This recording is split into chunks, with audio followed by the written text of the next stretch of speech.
How do you know if you're ready for a threesome? This is Reid from readaboutsex.com. It's Cathy Vartuli from the intimacydojo.com. How do you know? How do you know, Cathy? It's a good question. If you're in the person that wrote in is actually part of a couple, but whether you're part of a couple or not, it's partly knowing, like, is this something I want to try? Like, being curious about it. And then getting specific. I love your threesomes worksheet, dear.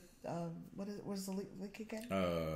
Threesomes. readaboutsex.com/threesomes. Okay. Is it 3? The number? No, it's the letter. It's the letters threesome. Thank you. Where it helps you walk through all of that. But understanding what you would like. Are you looking for a threesome with someone that you're going to be romantically attached to? Are you looking for a threesome that it's just sex? Is it something that's casual, more serious? What would make you happy? Yeah, what do you mean by threesome? Yes. And then also understanding yourself. I'm someone who it's considered demisexual. I have to have an emotional connection before I want to be sexual with someone. Other people are like, I want to have the sex. And Sexual.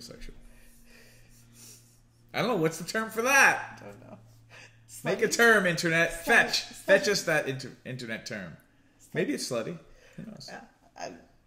And not meaning it derogatory at all. No. But just knowing what you want out of it and like how you would need to connect. Knowing those things ahead of time would be really, really help you move forward. And we never know for sure when we're ready for stuff. We can just say, I think I'm prepared. I have support people. I have, friends that know I'm going to, maybe friends and community that can support me through this. If I'm meeting someone I haven't met before, my friends have the phone number so they can, or the location I'm meeting them, and I'm going to meet for coffee first, or whatever it is that you need to feel safe. And then give yourself permission to make some mistakes, and you get to change your mind. I've met people and we started fooling around and you know what, this isn't working. I need to stop. And they were disappointed, and I was like, it was just not right for me. And you might even be clear about that when you meet people, hey, I'm willing to explore this with you, but I'm not committing to anything. Yeah. This is not a hookup for sure. Yeah. You might want to, before you try a threesome where this could feel like a lot of pressure because it's only a few people and everyone's looking at each other, you may want to try attending a play party where you just go and watch and you kind of get your sea legs and feel a little bit more comfortable around situations where there's more open sexuality. That might be good training wheels to go to a play party or bring your partner to a play party. And, if you end up feeling safe enough and comfortable enough to make yourself feel uncomfortable, then you could try something new. And maybe you find, 2 people or 1 person to play with you and your partner, so that you have that threesome happen at a play party. That can be one way to kind of lessen the pressure of meeting a couple, or you're the couple meeting this other person out for coffee, and then you're trying to figure out, do we go back to our place right now? Yeah. Best rule of thumb, go slow. Yeah.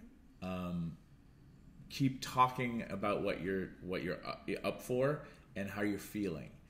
Some people think that that's bad advice because you get too chatty Cathy and then nobody ever actually has the threesome.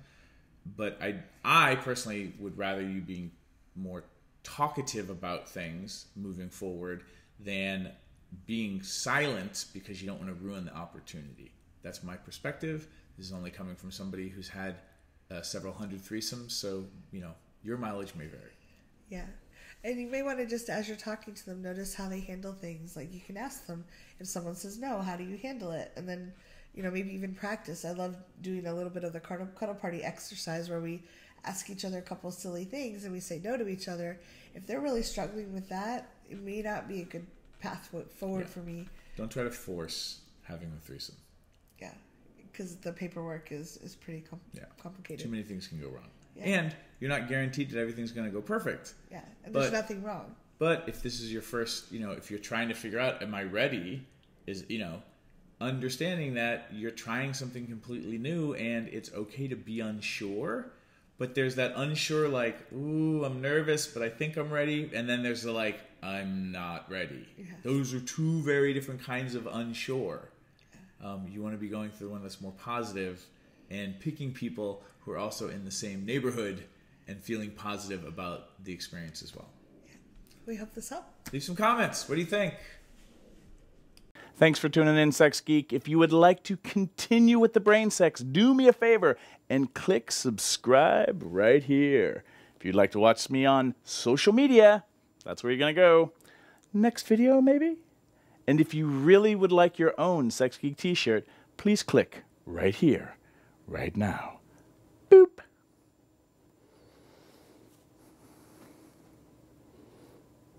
No, really, like...